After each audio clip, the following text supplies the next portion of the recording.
This TV sucks. I mean, hey, what's wrong with it? It looks pretty good. It's way too big for any reasonable person to actually be able to appreciate, and it takes up literally the entire counter. Is that why it's so bad? Is it because it's literally just too big? Because everybody wants to have a home movie theater, but I'm a stinking fart and I don't? No, that's not really the problem. What is it, the sound design and pixel count? I mean, yeah, it's a TV. It makes weird noises for some reason. It sounds like there's a bug inside of it sometimes, but not all the time. Only sometimes it sounds like that. No, that's not really the problem either, and it looks really, really good. The light is really nice. It's just, there's just one problem. It keeps changing channels when I don't want it to. This remote is faulty, and if it's not the remote, it's the TV. You see, this is a Google Smart TV. You wanna know what that means? It means it is AI inside of it. It's got AI in there, and the AI decides randomly to predict which channel you wanna be on for you. Doesn't give you the option. And then in order to overwrite it, you have to find the remote and then wait for the laggy menu to load because it changed back to the home screen. And then once the laggy home screen loads, you have to get the laggy input screen on. And then when that finally loads, then you have to hope that your inputs to change back to the channel you want will actually go through. All while you're being chased by Roxanne. Doing literally anything with this TV sucks. And I got a great idea one day. Let's buy a PlayStation Portal instead and just play games on that. What is this? Look at this thing. This thing's amazing. It looks like a regular DualSense controller that you cut in half and put a screen into. Wait a minute. Wait a minute. Wait. I've seen this before. Oh no. Oh no. Oh no, that's a bad omen. Sony. Sony, don't tell me. Don't tell me it's not one of these. You know, considering the fact that most of my PS Vita memories are just death and depression, I honestly am kind of happy that it's not one of those. Shh, a video for another day. And this production is immediately reminding me that I really need to clean my Wii U because, oh my God, that is really, really fingerprinty. That is the most fingerprinty garbage I think I've ever seen. But, yeah, while the PlayStation Portal might look like a portable system, oh, come on. And while you would easily be fooled into thinking that, considering that Sony has released handhelds before, albeit not too terribly good ones, but still handhelds nonetheless, that this would be a successor to things like the Vita. The initials literally are PSP. You can't get more obvious than that. But no, this is literally, and I cannot stress this enough, a Wii U gamepad for the PS5. That's right. It's a Wii U gamepad for the PS5. How much more value can you get? But yeah, there's one other difference. The fact that if this was included with the PS5, the price of the PS5 would be $700. This is a $200 accessory. And if you didn't know, that's expensive. This is as expensive as a DualSense Edge. This is as expensive as an Xbox Elite Series 2. This is as expensive as the Nintendo 3DS as a console in and of itself. It is actually expensive-er than a Wii U. You can get a Wii U for cheaper. I should know because I got my Wii U for $150. Boring schmoring. The Wii U is a thing that exists. We know. It looks like an egg. This one looks so much more fancy. And definitely, when you turn the system on, it looks nicer. Oh man. It is beautiful. Wait, what is that? We'll get to that in a second. But yeah, there we go. We have a thing. You hit connect just like this. And then once you have hit connect, you wait for the bubble to finish loading. And it's still connecting. It's still connecting. Give him a second. He's working on it. I'm not editing any of this out, by the way. The PS5 is on over there, by the way.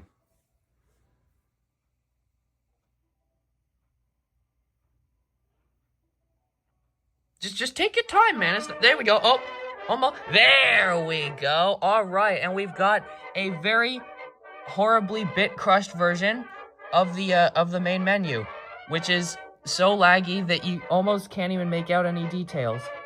Like, you see that QR code? That wibbly-wobbly looking squishy mess?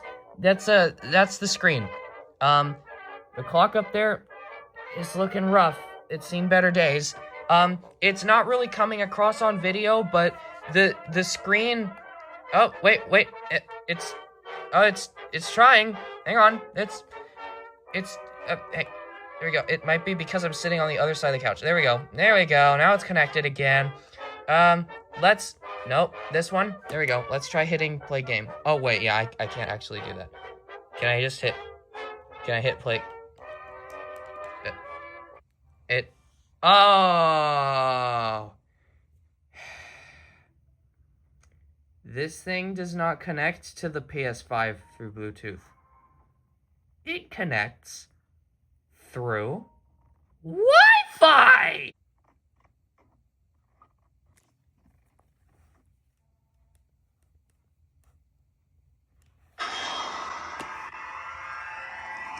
You are witnessing the first-hand PS Portal experience.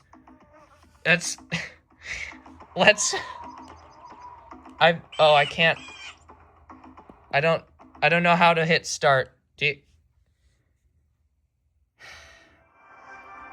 Why does it use Wi-Fi? You were just sitting too far away from the system. Okay, now the system is right there. And, it's still laggy. Button.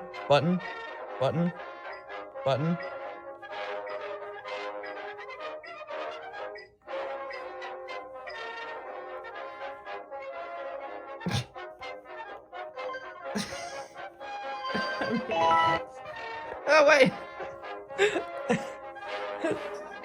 There we go. Oh, no, wait, this is content match. Shut up. This is content match, shut up. I really want to, like, make it come across how bit crushed the audio is, but oh no, this is doing it with itself. It's laggy because it's connected through Wi-Fi. Do you understand why Wi-Fi is a bad idea yet? Do you still not get exactly all the reasons why Wi-Fi is the worst way you could possibly do this? The audio is bit crushed. Inputs are laggy and unresponsive. It takes like a full second for your character to actually do what you want him to. If I jump, look how long it takes to jump. Look how long it takes to spin. Sony, what is this? Like, compare this to the TV. That's what it's supposed to look like. It still doesn't look the best because it's being emulated from a PS2 onto a PS5, but when you compare it to the PlayStation Portal, which is like the character on the screen is moving faster and more responsively than the one on the PS Portal. Like, the whole point of this thing is to be able to have the main screen being used and be able to play games on this independently. But when the video and audio signal is that laggy, you're better off just having this be a controller to play on the TV. Just like the Wii U. But even then, you're still not out of the woods because it's still trying really hard to just hold out over here. So a lot of your inputs just are not going to go through. So if I do a punch uppercut, I literally can't. I have to, like, let's try again. Let's try going this way and aiming that way. I like, the amount of times where the punch uppercut is failing is making me really depressed because the punch uppercut is the easiest thing that you can do in the game. Now, let's try something different. Let's try doing an edge boost uppercut, and I'm gonna use a regular DualSense first. So, to give you a referee, the move should look like this. Something like that, right? Let's try doing it on the PlayStation Portal. Keep in mind, I have beaten this game more times than I have said my ABCs. Alright, let's try now, right? Oh my gosh, it's so laggy.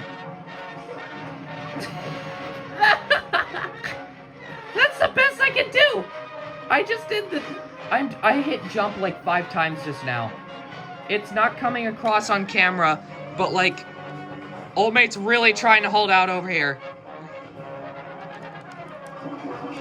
That's the best I can do. That's the closest thing to a boosted uppercut that I can possibly do. It's... oh my gosh. It literally will not... Go! Let's try again. Wow! The third time's a charm, I actually pulled off a boosted uppercut. There is also the issue that there are buttons just missing. Like, there's none of this thing, which you use to pause and unpause the game. Oh, old mate's dying. Old mate can't hold on any longer. The internet is so bad that it cannot hold itself together. And if for some reason you still haven't figured out what the problem is with this console yet, and why it's, like, basically unusable and you can't use it, it's because Wi-Fi is horribly egregious and unresponsive in the worst way possible. Like, the reason the Wii U works as well as it does is because it uses Bluetooth to connect the gamepad to the console. Like, you've never heard the problem of the Wii U gamepad being unresponsive? That's because it isn't. The Wii U gamepad is one of the best controllers to use that I have ever seen, especially considering the fact that, just like the PlayStation Portal, it is essentially a remote player from the console to the gamepad. And yes, it loses connection when you get too far away. But so does the PlayStation Portal. So using Wi-Fi has no benefits whatsoever. And it's simply due to the fact that Sony wanted to introduce cloud streaming gaming on the PlayStation Portal, which essentially means rely entirely on Wi-Fi, use games on your PlayStation Plus account, and stream them exclusively to the PlayStation Portal so you can be anywhere in your house and using it. But the experience is probably going to be very eerily similar to what I just showed you. And if the experience of playing games is that bad, what's the point? The PlayStation Portal being connected through Wi-Fi means that it suffers input lag up to an extent that I've never even seen before. The Wii U looks like wizardry by comparison. Consider how responsive the Wii U actually is being right now. And think about this. Every time I move this joystick, every time I hit this button, it is sending that input from the gamepad to the system, which is then processing it and registering it, and then simultaneously sending it through cable onto the screen and wirelessly sending the signal back to the touch screen. So the fact that when I hit A, I jump instantly, that should not be that good when the PlayStation Portal is as bad as it is. And granted, yes, there is a little bit of input lag, but think about this. Like, look at the input lag that is between the screen and the touchscreen. It is really hard to detect. You have to look very, very closely at it. And even then, it's still like, you aren't gonna notice this. It's unnoticeable. This is completely playable on the gamepad. I could easily play Minecraft on just the gamepad with the TV turned off. Playing Jak and Daxter on the PS Portable or the PlayStation Portal using the remote play screen, that's not gonna happen. And I think that's really depressing because this had the potential to literally just be the better, newer, and more improved, powerful version of the Wii U. Where the Wii U lacked in specs and hardware, this thing could have made up for it. Even though it's $200, even though it's an accessory to an already $500 console, that's perfectly fine just as a home console. Just having a remote player screen that you can use while someone else is using the TV, fine. Even if that means that there are no exclusive games made for this thing that take advantage of both this screen and the large TV, that's totally fine. I don't care. I just wanted something that I could use to play games that isn't our stupid, godforsaken smart TV. And it especially sucks when you consider how good this thing actually is. It's made so nicely. It's absolutely beautiful. It's a great shape. These controllers are so comfortable. The joysticks feel great. The buttons feel great. It literally is just a DualSense controller, which is one of the best controllers ever made. And it's so beautiful. Like, they did an outstanding job designing this thing. And then the software department said, mate, we're gonna use Wi-Fi. And granted, I use Starlink. That should already be a red flag right there, just looking at that cloud. And yep, The clouds will ruin everything. They will completely destroy a stable internet connection because I'm using Starlink. And I know that Starlink isn't the best internet in the entire world. But why do I need the best internet in the entire world? I just want to play video games. The Wii U is a system where rain or shine, sun or mood, overcast or sunny, I can use it. I can play games on it all day and all night, and I don't have to stop till the battery runs out in 2 hours. But this console, no matter what, if I'm playing online, if I'm playing offline, if I'm browsing the menu, if I am even turning the system on, I am required to have a very good, stable internet connection that does not lag, that does not mess up, that does not have any inconsistencies, outages, or issues in order to get the most out of the PlayStation Portal. And I think that that is absolutely unacceptable to the highest caliber, because there's a very good chance that some of y'all in the comments are going to say, mine works perfectly.